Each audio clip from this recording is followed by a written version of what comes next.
we can take you back to the dramatic scenes of Tuesday as firefighters battled the huge blaze. Here's Garfield Burford, who was on spot late into the night.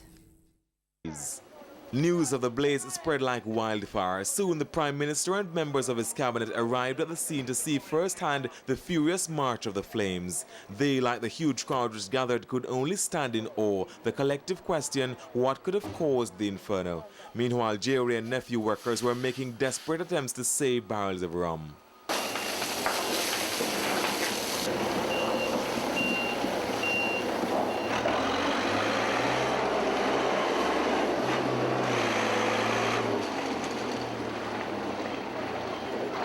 Our first priority, of course, is the safety of our people. Thank God, as far as we are able to assert, and there are no fatalities or injuries. And really what we're doing now is just assessing and protecting our assets as best as we can. At this stage, there's no possibility of assessing quantities or the extent of damages. Obviously, visually you can see, it's quite extensive. Officials sought a bird's-eye view of the flames from this helicopter.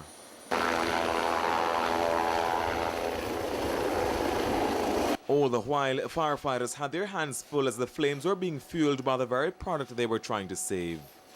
Some 80 firefighters drawn from all across the corporate area and St. Catherine, some 11 fire units. This has been a major firefighting operation, and it has needed to be, because this behind me has been a massive fire, certainly one of the biggest since the start of this year. It's difficult to say at this point how much has gone up in smoke, but it wasn't only the firefighters who were busy. While they were undertaking this massive operation, looters some meters away from me were also in on the act.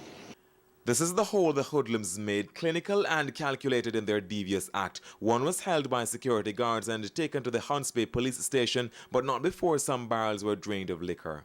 When we went in the warehouse, we saw about 6 barrels that they went in and took their rums from there. While police kept watch, the fires raged. The firefighters also had their challenges too, like these leaking hoses and this water flowing onto the road instead of onto the fire. Despite these, though, a senior fire brigade official told the CVM he was satisfied with the work of his men. What has been, even to this point, still a challenge is water. The National Water Commission helped us quite well. But even with their help, we did have some difficulties. But thankfully, we seem to have gotten over that, as you can see. And we have saved significant portion of the property here. The company says the section was insured, but it's still a big setback in this festive season. As firefighters cool down, the investigation will heat up. Garfield Burford, CVM News.